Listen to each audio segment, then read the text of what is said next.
किसान दोस्तों, होली की ढेर सारी शुभकामनाओं के साथ मैं निशा भारद्वाज आप सभी का आपके अपने YouTube चैनल पर स्वागत करती हूँ। दोस्तों, होली हिंदू पंचांग के अनुसार फाल्गुन मास की पूर्णिमा तिथि को मनाई जाती है और दोस्तों उससे अगले दिन रंग वाली होली मनाई जाती है। तो दोस्तों इस बार सन 2024 में होली 24 मार्च की होगी और 25 मार्च की रंग भरी होली होगी।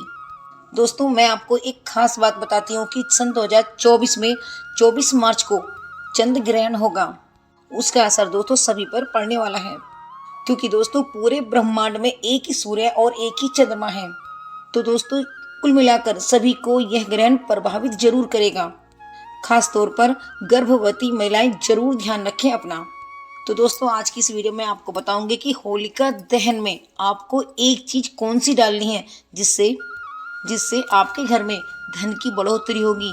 कहीं ना कहीं से आपको नित नए रोजगार के साधन भी आपको उपलब्ध होने लगेंगे। लेकिन आपको ध्यान रखना है कि आपको ये एक चीज होलिका दहन के समय डालनी होगी। और हाँ दोस्तों, इस ग्रहण में अगर आप कोई मंत्र सिद्ध करना चाहते हैं तो आप उस अपने मंत्र को सिद्ध भी कर सकते हैं। दोस्तों ये उपाय सिर्फ उन्हीं लोगों के लिए है जिन्हें धन से संबंधित कोई ना कोई परेशानी बनी रहती है। इसके अलावा दोस्तों आपका पैसा कहीं ना कहीं रुकता है या फिर फंस जाता है, तो आपको होलिका दहन में 3 चीज जरूर डालना चाहिए। अगर दोस्तों तीनों चीज नहीं हो पाती हैं तो उनमें से एक न एक चीज जरूर डालने की कोशिश करें, क्योंकि दोस्तों यह पूरे वर्ष भर का एक बहुत बड़ा त्योहार होता है जिसमें हम पूरे वर्ष भर की पॉजिटिव एनर्जी को अपने पास रख सकते हैं किसी न किसी रूप में। कुछ छोटे छोटे उपाय करके, मंत्र सिद्धि के उपाय करके, या फिर दोस्तों आपको होली की राख से जुड़े भी उपाय करने चाहिए जो आपको पूरे वर्ष भर जो आपकी धन से संबंधित कोई भी समस्या होती है उसे दूर करते हैं, या फिर कोई भी धन को लेकर कोई भी परेशानी बनी हुई है तो वो भी आपकी दूर होती है। और दोस्तों अग्नि में अगर आप ये 3 चीजें डालते हैं तो आपकी गरीबी जड़ से नष्ट भी हो सकती है। इसलिए दोस्तों होली की रात की पूजा में, होलिका दहन में पूरे वर्ष भर का यह मौका आप अपने हाथ से न जाने दें, क्योंकि दोस्तों होली की अग्नि में इतनी पवित्रता और देवी शक्तियां होती हैं कि है दोस्तों बड़े से बड़े पापों को नष्ट करने की क्षमता भी रखती है। इसलिए दोस्तों शास्त्रों में होलिका दहन को बहुत बड़ा महत्व दिया जाता है और दोस्तों उत्सव के रूप में भी मनाया जाता है। लेकिन दोस्तों शास्त्रों में कुछ ऐसी वस्तुओं के बारे में भी बताया गया है जो भूल कर भी होली की अग्नि में नहीं डालना चाहिए, क्योंकि दोस्तों कुछ लोगों को जानकारी न होने के कारण इन चीजों को होलिका अग्नि में डाल देते हैं। ऐसा करने से दोस्तों आपके जीवन में कठिनाइयां का एक पर्वत सा आ जाता है और दोस्तों इन चीजों को डालना अशुभ भी माना जाता है। और वैसे भी दोस्तों प्राचीन काल से होली के त्योहारों को एक पवित्र त्योहार माना गया है जिसमें बुराई पर अच्छाई की जीत को बताया गया है। और दोस्तों होली का ये पर्व खुशियों और रंगों से जुड़ा होता है। और दोस्तों होलिका दहन की रात को देवी शक्तियों का उदय होता है और दोस्तों आसुरी शक्तियों का विनाश होता है। और दोस्तों होली की रात में अगर आप कोई भी पूजा आराधना करते हैं तो ये देवी शक्तियां आपकी पूरे वर्ष भर रक्षा करती हैं, आपका साथ देती हैं। और दोस्तों जीवन में आ रही समस्याएं भी धीरे धीरे दूर हो जाती हैं। और दोस्तों शास्त्रों में तो इस दिन को दुख और कलेश से छुटकारा पाने के लिए बहुत ही अच्छा दिन माना जाता है। और दोस्तों नक्षत्र विद्या में तो होली की रात को सिद्धि की रात कहा जाता है। पूरे ब्रह्मांड में जादू टोना जैसी नकारात्मक शक्तियां पूरे ब्रह्मांड में भ्रमण करती हैं और साथ में देवी शक्तियां भी पूरे ब्रह्मांड में भ्रमण करती रहती हैं। तो दोस्तों पूरे ब्रह्मांड में दोनों प्रकार की शक्तियां पूरे प्रबल रहती हैं। इसलिए दोस्तों प्राचीन काल से ही ऋषि मुनि और तांत्रिक इस होली की रात को महानिशा की रात्रि कहते हैं, जिसमें वो सभी प्रकार की सिद्धियां मंत्र जाप करके अपने कार्यों को पूर्ण कर लेते थे। क्योंकि दोस्तों होली की रात जो पूजा पाठ साधना आराधना की जाती है वो बहुत ही आपके लिए महत्वपूर्ण होती है। और तो दोस्तों वो पूजा आपके लिए बहुत ही प्रभावशाली और फलदायी भी होती है। और दोस्तों इस दिन जो भी उपाय किए जाते हैं वो निश्चित रूप से सफल होते हैं, इसमें किसी भी प्रकार की कोई भी शंका नहीं है। तो इसलिए दोस्तों आप बिना भूले इस रात्रि को ये उपाय जरूर करें।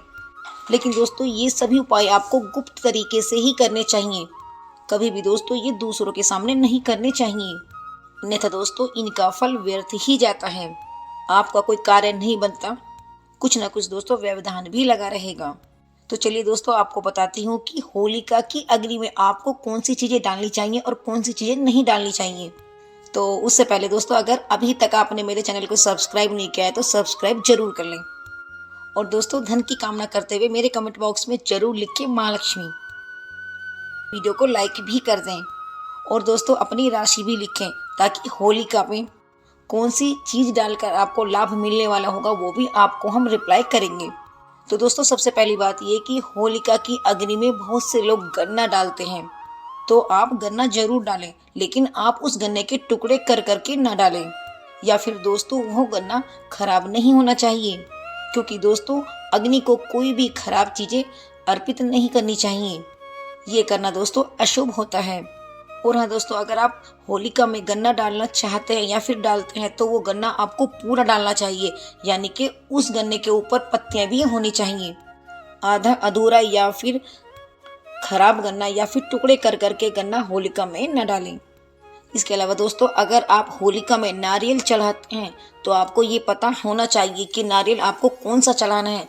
आपको होलिका में नारियल सूखा चढ़ाना है, पानी वाला नारियल बिल्कुल भी होलिका में न चढ़ाएं, क्योंकि दोस्तों होलिका की अग्नि में हमेशा सूखा नारियल ही डालना चाहिए। और दोस्तों नारियल डालने से पहले होलिका में आप उस नारियल से सभी परिवार के सदस्य जो भी हैं उनका हाथ जरूर लगवा लें। उसके बाद ही उस नारियल को होलिका में अर्पित करें। ऐसा करने से दोस्तों आपके घर के कलेश और लड़ाई झगड़े समाप्त होते हैं, परिवार में सुख शांति आती है और दुख दरिद्र भी दूर होते हैं। क्योंकि दोस्तों होलिका में सूखा नारियल डालने से होलिका सभी परेशानियां अपने साथ ले जाती हैं और आपको दुख दरिद्र कलेश से छुटकारा मिलता है। और दोस्तों होलिका माँ आपको आशीर्वाद प्रदान करती है। और दोस्तों होलिका में सूखा नारियल डालने से अग्नि देव भी प्रसन्न होते हैं। इसके अलावा दोस्तों जो भी आपके घर में आज के दिन भोजन बनता है उसका भोग अवश्य होलिका माँ को लगाना चाहिए। होलिका में आप गुंजिया या फिर मीठी रोटी जरूर अर्पण करें। ऐसा करने से दोस्तों होलिका माँ आपसे अत्यंत प्रसन्न होती है। इसके अलावा दोस्तों इस दिन होलिका में नए अन्न की बालियों को चढ़ाने से आपके घर में धन धान्य की कभी भी कमी नहीं होती है। और दोस्तों होलिका में कच्चे चावल भी जरूर चढ़ाने चाहिए, जो टूटे फूटे नहीं होने चाहिए। इसके अलावा दोस्तों इस दिन आप अपने घर में सुख शांति के लिए अपने मुख्य द्वार पर दोनों तरफ हल्दी के स्वास्तिक जरूर बनाएं और फिर दोस्तों संध्या के समय उसकी पूजा जरूर करें।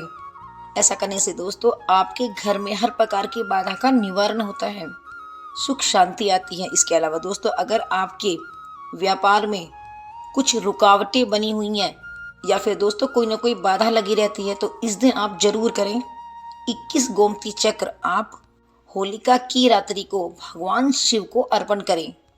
इससे बिजनेस में फायदा होगा, आपका व्यापार बढ़ेगा। इसके अलावा दोस्तों अगर आपके घर में कोई लंबे समय से बीमार है, उसका रोग ठीक होने का नाम नहीं लेता, तो आप होलिका दहन में उसके हाथ से काले तिल और जौ अर्पित करें होलिका में। ऐसा करने से आपके साथ जो रोग लगा हुआ है वो धीरे धीरे समाप्त हो जाएगा। तो दोस्तों ये सभी चीज़ें आपको होलिका में किसी न किसी मनोरथ करके जरूर होलिका में समर्पित करनी चाहिए। इसके अलावा दोस्तों आपको होलिका में आपको कोई भी प्लास्टिक की या फिर लोहे की या फिर दोस्तों कोई भी किसी भी प्रकार के पुराने कपड़े या नए कपड़े भी उसमें नहीं डालने चाहिए। ये सभी चीज़ें अशुभ मानी जाती हैं, इसलिए आप होलिका में इन चीज़ों को बिल्कुल भी भूलकर ना डालें। और दोस्तों आपको अपने मनोरथों को पूर्ण करने के लिए होलिका में इन वस्तुओं का जरूर इस्तेमाल करना चाहिए, होलिका में जरूर अर्पण करना चाहिए। क्योंकि दोस्तों ये पूरे वर्ष भर का बहुत बड़ा त्योहार माना जाता है, जो पूरे वर्ष भर में एक ही बार आता है। तो आपको दोस्तों इसका पूरा आपको लाभ जरूर उठाना चाहिए। और अब दोस्तों आप सभी की मंगल कामना करते हुए फिर मिलती हुई एक नई वीडियो के साथ, तब तक के लिए राधे राधे, जय श्री कृष्णा।